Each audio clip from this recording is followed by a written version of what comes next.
So here are some ways to tell the difference between a trial that God is allowing us to endure and a trial that has been initiated by God.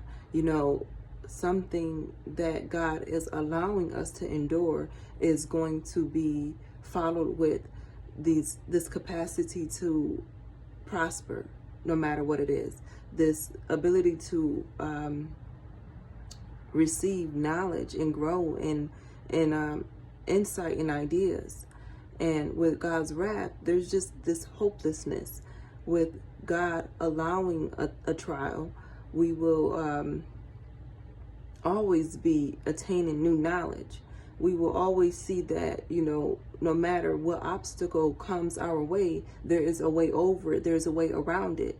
Whereas with God's wrath, it's dead ends. With God allowing a trial, it's like there's always a way out. There's always a way around it.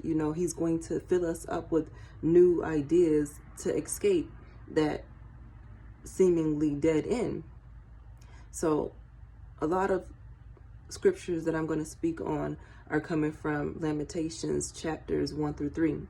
In Lamentations, I believe chapter 3, it says that with God's anger, there's no escape and there's no survival.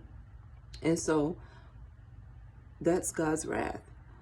But we know because of our experiences that with God allowing us to endure a trial, because it is going to bless us with this amazing testimony that will help others, that will glorify Him.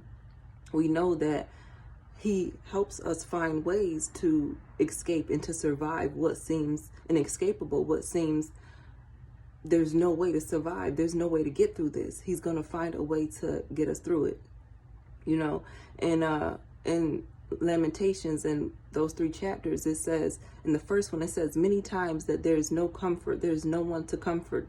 And we know that if it is God correcting us, God allowing us to endure, we know that there is comfort, that God finds ways to give us comfort in many different ways. He finds ways to give us comfort, to encourage us to keep going, to encourage us to keep leaning on Him and continue on with His process and not walk away, not give up.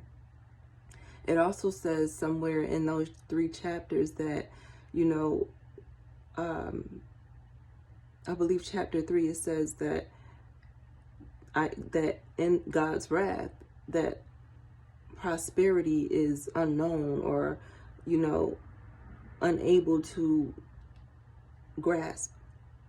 I'm paraphrasing.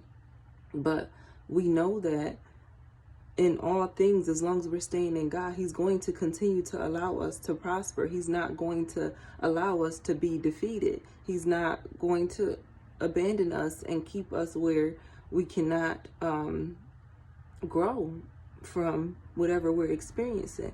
Sometimes we go through things a lot in our childhood or just throughout our life. We go through so much, and I feel like I've always asked myself this question, and I think this is something I will always, for the rest of my life, be seeking deeper understanding of. Like, why did you allow that? Why did that have to happen? Or, when you hear stories of kids being hurt and stuff, and it's like, that's so unfair. But God knows that, we've overcome that. God knows how, we know that He knows the end. So He knows how that will strengthen us. He knows how it will bless us, the fruit that we'll gain from that pain.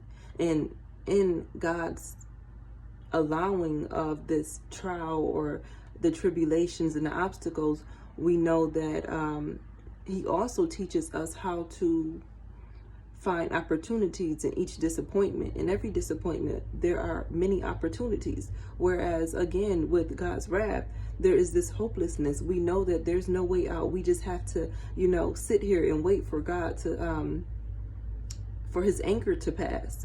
And if we're smart, we will be repenting as we're enduring His anger.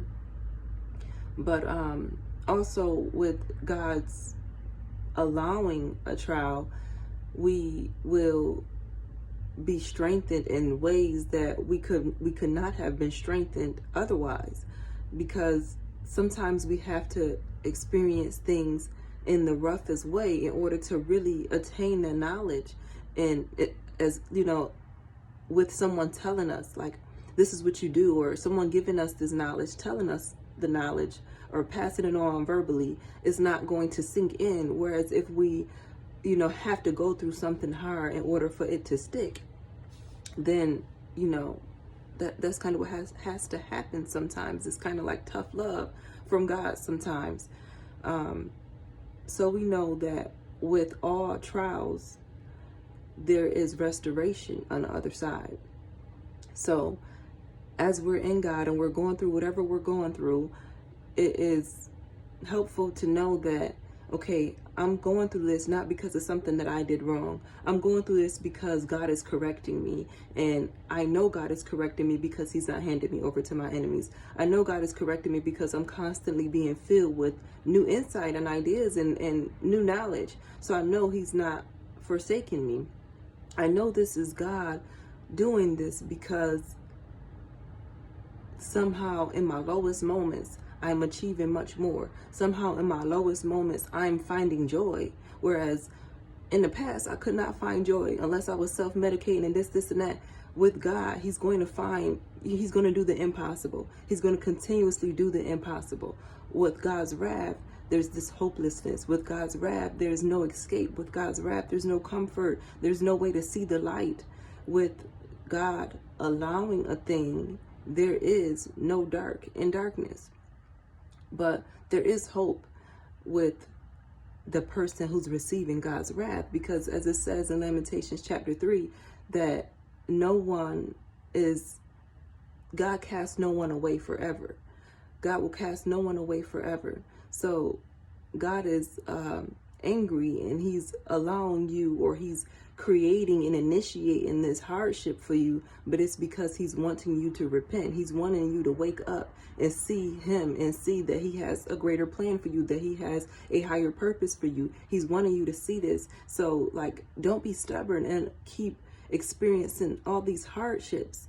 It's a spiritual battle. Everything is a spiritual battle, and it is God trying to wake you up, to get you out of darkness, to free you from darkness. There's going to be dry seasons after that darkness, but in all things there will be restoration.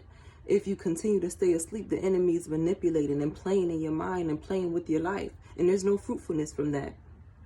So I pray this reaches someone it can help.